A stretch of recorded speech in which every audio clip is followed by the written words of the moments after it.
తిరిగి BCN news కి స్వాగతం. నైరుతి రుతుపవనాలు మే 19 నాటికి దక్షిణ అండమాన్ సముద్రం, ఆగ్నేయ బంగాళాఖాతంలోని కొన్ని ప్రాంతాలు మరియు నికోబార్ దీవుల్లోకి ప్రవేశించే అవకాశం ఉందని విశాఖ వాతావరణ శాఖ అధికారిని సునంద తెలిపారు. దక్షిణ అంతర్గత కర్ణాటక నుండి తూర్పు విదర్భ వరకు సగటు సముద్ర మట్టానికి 0.9 కిలోమీటర్ల ఎత్తులో ఉన్న ద్రోణి బలహీనపడటం వల్ల ఆంధ్రప్రదేశ్ మరియు యానాంలో దిగువ ట్రోపో ఆవరణంలో ఆగ్నేయ గాలులు వీస్తున్నాయన్నారు. దీని ప్రభావం వల్ల రానున్న 3 రోజుల్లో యానాం, ఏపీలోని ఉత్తర కోస్తా, దక్షిణ కోస్తాలో తేలికపాటి నుండి ఒక మోస్తారు వర్షాలు లేదా 1-2 చోట్ల ఉరుములతో కూడిన జల్లులు కురిసే అవకాశం ఉందని తెలిపారు. వ్యాప్తంగా తేలికపాటి వర్షాలు మరి 3 రోజులు కూడా కొనసాగే అవకాశం ఉంది. ఈ రోజు చూసుకున్నట్లయితే విశాఖపట్నం అండ్ హైదరాబాద్ పరిసర ప్రాంతాల్లో ఒక ఆవర్తనం అనేది సర్ఫేస్ మీదే ఉండడం చేతనం నార్త్ ఇండియా, కర్ణాటక పరిసర ప్రాంతాల్లో కూడా ఒక సర్క్యులేషన్ ఉంది. హిందూ మహాసముద్రం మీద కూడాను, కొమరెన్ రీజియన్లో కూడాను ఒక సర్క్యులేషన్ ఉండడం కారణం చేత ఈరోజు ముఖ్యంగా నార్త్ కోస్ట్లో ఆంధ్రప్రదేశ్లో చాలా ప్రాంతం అంతా కూడా క్లౌడీ వెదర్ ఉండి తేలికపాటి వర్షాలు అనేవి ఉండే అవకాశం ఉంది. 1-2 చోట్ల మాత్రమే భారీ వర్షం ఉండే అవకాశం ఉంది. తమిళనాడుతో పాటు సౌత్ కోస్ట్లో ఆంధ్రప్రదేశ్లో ఉన్నటువంటి తిరుపతి, నెల్లూరు ఈ పరిసర ప్రాంతాల్లో కూడా క్లౌడీ వెదర్ అనేది ఉంది. తేలికపాటి వర్షం మాత్రమే ఉంటుంది. ఈ యొక్క వర్షాలు అనేవి మరి 3 రోజులు కూడా కొనసాగే అవకాశం ఉంది. సో అందుకనే మార్నింగ్ టెంపరేచర్స్ అన్ని కూడా తగ్గే అవకాశం కూడా కనబడతా ఉంది. మాక్సిమం టెంపరేచర్స్ మొన్నటి వరకు కూడా 40 అబౌవ్ ఉండేవి అన్ని కూడాను లెస్ దాన్ 40 టెంపరేచర్స్ అనేవి రికార్డ్ అయ్యే అవకాశం ఉంది. ఈరోజు రాయలసీమలో కూడాను టెంపరేచర్స్ మరి తగ్గే అవకాశం అయితే కనబడతా ఉంది. సో 3 days కూడాను మనకి టెంపరేచర్స్ అన్నీ కూడాను లెస్ దాన్ 40 రికార్డ్ అవడానికి అవకాశాలు ఉన్నాయి. ఆఫ్టర్ దట్ 19th నుంచి కొంచెం స్లైట్గా టెంపరేచర్స్ పెరిగి 20th నుంచి మరి టెంపరేచర్స్ ఉండే అవకాశం ఉంది. మరి ఈ 3 రోజులు మాత్రం క్లౌడీ వెదర్ ఉండి మనకి తేలికపాటి వర్షాలు అనేవి మరి కొనసాగే అవకాశం. ఎన్నికల్లో వైసీపీ నాయకులు అక్రమంగా డబ్బు, మద్యం పంచి ఓట్లు వేయించుకుందామని చూసినా పిఠాపురం నియోజకవర్గ ప్రజలు మాత్రం ఎటువంటి ప్రలోభాలకు లొంగకుండా న్యాయానికి నిలబడి పవన్ కళ్యాణ్కు ఓట్లు వేశారని టీడీపీ రాష్ట్ర అధికార ప్రతినిధి వర్మ పేర్కొన్నారు. పిఠాపురంలో ఆయన మీడియాతో మాట్లాడుతూ స్వచ్ఛందంగా ఓట్లు వేసిన పిఠాపురం నియోజకవర్గ ప్రజలకు పాదాభివందనం చేస్తున్నానన్నారు. ఈ మీడియా సమావేశంలో గిరీష్ వర్మ, అనిశెట్టి సత్యానందరెడ్డి, సకుమళ్ల గంగాధర్ తదితరులు పాల్గొన్నారు. మందుకు వ్యతిరేకంగా ఎక్కడాక్కడ మందు కానీ ఇటువంటి కానీ తప్పుడు విధానాలు ఖర్చులు పెట్టకుండా ఎలక్షన్ చేసింది ఎక్కడంటే అది పిఠాపురం అని చెప్పి తెలియజేస్తున్నాం. అది కూడా ఎలక్షన్ కమిషన్ నిర్ణయించిన నిధులకు లోబడి, అంటే 45 లక్షల రూపాయల లోబడి ఎలక్షన్ చేయడం జరిగింది.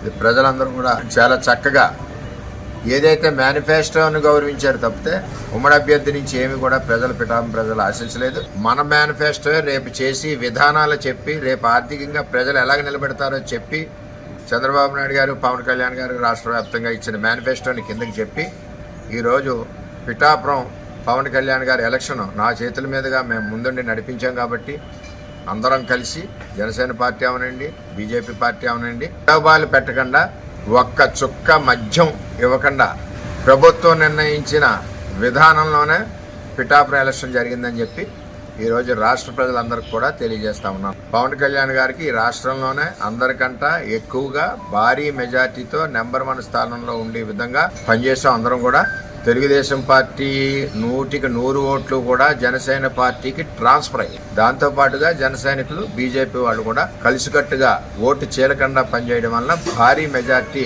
పవన్ కళ్యాణ్ గారికి వస్తుంది.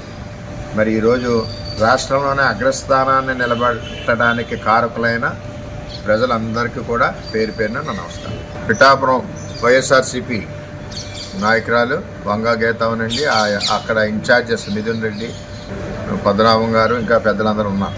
వీరందరూ కూడా జగన్మోహన్ రెడ్డితో సహా మందు మీద, అవినీతి సొమ్ము మీద ఆధారపడ్డారు. సుమారు దగ్గర 2 కోట్ల మందు పిఠాపురాన్ని దొరకడం జరిగింది. అదే నిదర్శనం. అంటే వైఎస్ఆర్సీపీ ఎలక్షన్ చేయాలన్న నినాదం జగన్మోహన్ రెడ్డి గారిది ఒక మందు, డబ్బు ఉంటే అయిపోతుంది, దానికి తిరుగులేదని ఒక ఆలోచనతో వైఎస్ఆర్సీపీ పార్టీ పనిచేస్తాం. వేళ పవన్ కళ్యాణ్ గారు ఆయన కష్టార్జితం సినిమాలు చేసుకునే సంపాదన, వేరే సంపాదన ఆయనకి లేదు. అదే జగన్మోహన్ రెడ్డి గారికి గంజా వ్యాపారం, లిక్కర్ వ్యాపారం, ఇసుక మాఫియా, మట్టి మాఫియా, రకరకాల వ్యాపారాలు వేల కోట్లతో ఉండి ఆ అవినీతి సొమ్ముతో పిఠాపురం నియోజకవర్గాన్ని ముంచేశారు. అలాగే లిక్కర్తో ముంచేశారు. కానీ ఇక్కడ తెలుసుకోవాల్సిన విషయం ఏంటంటే జనసేన పార్టీకి సంబంధించి మేము కానీ అయినా ఎలక్షన్ కమిషన్ రూల్స్ ఏదైతే ఉన్నాయో 45 లక్షల ఖర్చు, ఆ ఖర్చుకు లోబడే మేము ఎలక్షన్ చేసాం. నిజంగా చెప్పాలంటే మా ఖర్చు అదే. మేము ఎక్కడా ఎవరికి మందు ఇవ్వలేదు, ఎవరికి లిక్కర్ ఇవ్వలేదు, ప్రలోభ పెట్టలేదు. కానీ రేపు వస్తే మీరు ఆర్థికంగా ఎలా నిలబడతారు ప్రజలు అని చెప్పి అది మట్టికి ప్రజల్లోకి నినాదం చంద్రబాబు పవన్ కళ్యాణ్ మేనిఫెస్టోని తీసుకెళ్ళాం. అంటే ఇది ఎందుకు చెప్తున్నానంటే ఇదంతా కూడా మీరు ఎంక్వైరీ చేయొచ్చు. ఎవరికైనా ఒక మందు సీసా తెలుగుదేశం పార్టీ వాళ్ళు కానీ జనసేన పార్టీ వాళ్ళు కానీ ఉమ్మడి కూటమి కాబట్టి ఎవరైనా ఇచ్చినట్టుంటే తలదించుకుంటానని చెప్పి తెలియజేస్తాం. అంటే ఆ విధంగా ఎలక్షన్ చేసాం. ఇదొక డిమో ప్రాజెక్ట్. తిరుపతిలోని స్విమ్స్ ఆసుపత్రిలో పులివర్తి నానితో మాట్లాడానని, ఆయన సేఫ్ గా ఉన్నారని తిరుపతి ఎస్పీ కృష్ణకాంత్ పటేల్ చెప్పారు. పులివర్తి నానికి ప్రమాదమేమీ లేదన్నారు. శ్రీ పద్మావతి వర్సిటీ స్ట్రాంగ్ రూమ్లు భద్రంగా ఉన్నాయని, ఈవీఎంల భద్రతకు ఎటువంటి డోకా లేదని ఎస్పీ స్పష్టం చేశారు. కంటెస్టింగ్ క్యాండిడేట్ పులివర్తి నాని గారితో మాట్లాడడం జరిగింది, చూసుకోవడం జరిగింది, ఈ సేఫ్ మార్చడం జరిగింది. ఆయనకు కూడా అటెండెన్స్ ఇవ్వడం జరిగింది. I told him to be patient. Whatever we will identify and we will take the action అని చెప్పాము. వాళ్ళ అబ్బాయికి కూడా చెప్పడం జరిగింది. నెక్స్ట్ వచ్చేసి strong room 100% safe. Strong room శానిటీకి ఏమీ జరగలేదు. ఇది జరిగింది రోడ్డు మీద. ఇంకా material is coming, you have stopped it. మీరు కూడా అంతా నాకు రిక్వెస్ట్ ఏంటంటే మీరంతా రెస్పాన్సిబుల్ మీడియా, మీరు కూడా ఇక్కడ జరుగుతారు. అది 144 సెక్షన్ పెట్టడం జరుగుతుంది. ఇప్పుడు మీరు జరుగుతూ తప్ప మేము మెటీరియల్ ఆఫ్ పెట్టాము, అది తీసుకొచ్చి మేము పెట్టాలి. Please, this is my statement.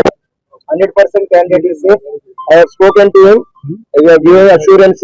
We will go according to law, and whoever are involved, we will remind them. Pulivendula నియోజకవర్గంలో స్వేచ్ఛాయుత వాతావరణంలో ప్రశాంతంగా పోలింగ్కు సహకరించిన ప్రతి ఒక్కరికి ఓటు హక్కు వినియోగించుకున్న ఓటర్లకు ఎన్డీఏ కూటమి టీడీపీ ఎమ్మెల్యే అభ్యర్థి బీటెక్ రవి ధన్యవాదాలు తెలిపారు. పులివెందుల్లో ఆయన మీడియాతో మాట్లాడుతూ ఉద్యోగులు, నిరుద్యోగులు తమకు స్వచ్ఛందంగా ఓటు వేస్తున్నట్లు మద్దతు వచ్చిందని తెలిపారు. నేను ఏదైతే పులివెందుల ప్రజలకు కానీ ఓటర్లకు కానీ మాటిచ్చానో, స్వేచ్ఛాయుత వాతావరణంలో ప్రజాస్వామ్యాన్ని పరిరక్షించే విధంగా ఎవరి ఓటు వాళ్ళు స్వేచ్ఛగా వేసుకునే పరిస్థితిని నేను తప్పకుండా కల్పిస్తానని అంతకుముందు కూడా నేను అందరికీ కూడా మాట ఇవ్వడం జరిగింది. మీకు అదే పద్ధతిలో కూడా నేను అందరూ కూడా స్వచ్ఛందంగా వాళ్ళ ఓటు వాళ్ళు వేసుకునే పరిస్థితి తర్వాత కల్పించాం. తర్వాత నిన్న అంతా కూడా పోలింగ్ సరళి కూడా చూస్తే, నేను కూడా పోలింగ్ సరళికి అక్కడ వెళ్ళినప్పుడు కానీ అంతా నాకు సంబంధం లేని వ్యక్తులు కూడా అక్కడ క్యూలో ఉన్న వాళ్ళు కూడా స్మైలింగ్ ఫేస్ ఇస్తూ, అంటే ఆదరపూర్వకంగా మేము మీకు వేస్తున్నాం అనేటువంటి ఒక ఫీలింగ్ ఇచ్చేట్టుగా స్పష్టంగా కూడా ఓటర్లలో బాగా కనపడింది. తప్పకుండా ఫస్ట్ టైం ఓటు వచ్చిన అందరూ కూడా యువత అంతా కూడా, తర్వాత ఎంప్లాయీస్, తర్వాత నిరుద్యోగులు 100కు 100% కూడా పూర్తి స్థాయిలో తెలుగుదేశం పార్టీకి ఓటు వేయడం జరిగింది. చాలా స్ట్రాటజీగా, చాలా ఇదిగా తీసుకొని పోయి పులివెందులలో ఎప్పుడూ జరగని విధంగా, అంటే తెలుగుదేశం పార్టీ పుట్టినప్పటి నుంచి కూడా ఇంత ఫ్రీ అండ్ ఫోల్ బాగా జరిగింది, బాగా చేసుకున్నారు ఎలక్షన్. అక్కడక్కడ అంటే కొన్ని చిన్న చిన్న సంఘటనలు జరిగినాయి, కానీ ఇంత పెద్ద ఎలక్షన్స్తో పోలిస్తే ఆ నష్టం ఇది కాదు. ముఖ్యంగా పులివెందుల ప్రజలు కూడా ఇందులో ఆసక్తికరమైన విషయం ఏంటంటే, జగన్మోహన్ రెడ్డి గారు ఓటేని వచ్చి అప్పుడే అర్ధాంతరంగా 9 గంటలకు 9:30కి వెళ్ళిపోవడం కూడా, అది కూడా పులివెందుల ప్రజల్లో తీవ్ర అసహనానికి కూడా గురి చేసింది. అంటే మేము ఇతన్ని ఓట్లు వేసి ముఖ్యమంత్రిగా గెలిపిస్తే కనీసం పోలింగ్ రోజు కూడా మాకేమన్నా ఇబ్బందులు ఉంటాయా, కష్టాలు ఉంటాయని ఆయన ఇంట్లో ఉంటే ధైర్యంగా ఉంటాం కదా. అంటే మా ఓటు నేను ఇంట్లో ఉన్నా వేస్తాను, లేకుండా వేస్తాను అనే ఆలోచనతో అందరినీ మమ్మల్ని గాలికి వదిలేసిపోయినాడు అనే ఫీలింగ్ కూడా వచ్చి పులివెందుల ప్రజల ఓటర్లలో వచ్చినట్లు మాకు వచ్చేసి స్పష్టంగా కూడా. జనరల్గా పులివెందులలో ఎప్పుడు కూడా 3 గంటల తర్వాత దొంగ ఓట్లు వేసేదానికి కానీ, తర్వాత మా ఏజెంట్లను ప్రలోభ పెట్టేదానికి ఈ కార్యక్రమం అంతా గతంలో జరుగుతూ ఉంటుంది. ఆ జరిగే టైంలో అందరూ కూడా బూతుల దగ్గర వచ్చేసి గ్యాదరింగ్ కావడం, అంటే గుంపులుగా ఉండడము, బయట నుంచి ఇట్లా పెట్టడం జరిగింది. పోలీస్ వ్యవస్థ కొంచెం బాగా కంట్రోల్ కానీ చేసిందంటే అలాంటి గుంపులు కావడము, చిన్న డిస్టర్బెన్స్ కూడా లేకుండా ఉండేది. పోలీసులు తర్వాత ఇప్పటికీ తర్వాత జగన్మోహన్ రెడ్డి వచ్చేసి ముఖ్యమంత్రిగా ఉంటాడేమో అనే ఫీలింగ్తో పనిచేయడం అసలు, ఎందుకంటే పోలీస్ వ్యవస్థ కన్నా బాగా పనిచేసింటే ఇంకా మేము బాగా సక్సెస్ అయ్యేవాళ్ళం. ఏమంటే మా కార్యకర్తలు, మా ఏజెంట్లు చాలా నిజాయితీగా పనిచేసి తర్వాత ఈరోజు ప్రజాస్వామ్యాన్ని కాపాడడం జరిగింది.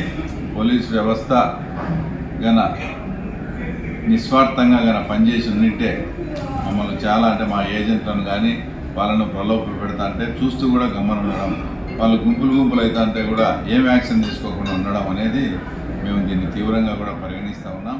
వార్తలు ముగించే ముందు ముఖ్యాంశాలు మరొకసారి. ఏపీ అసెంబ్లీ లోక్సభ ఎన్నికల ఫలితాలపై తొలిసారి స్పందించిన సీఎం జగన్. రాష్ట్రంలో మరోసారి వైసీపీ ప్రభంజనం ఖాయమని స్పష్టం. రాక్షస పాలనను తరిమి కొట్టడానికి ప్రజలు కంకణం కట్టుకున్నారు. ఓడిపోతున్నామని జీర్ణించుకోలేక వైసీపీ నేతలు విధ్వంసం సృష్టిస్తున్నారన్న టీడీపీ నేత వర్ల రామయ్య.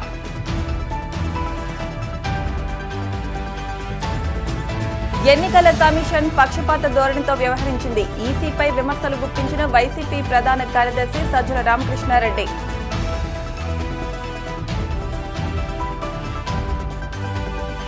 ఓటమి భయంతోనే వైసీపీ నేతలు దాడులకు పాల్పడుతున్నారు. టీడీపీ కార్యకర్తల జోలికొస్తే ఊరుకునేది లేదంటూ ధూళిపాళ్ల నరేంద్ర హెచ్చరిక. ఇవి వాటి వార్తా విశేషాలు. మరిన్ని వార్తా విశేషాలతో నెక్స్ట్ బులెటిన్లో మళ్ళీ కలుద్దాం. అంతవరకు సెలవు. నమస్కారం.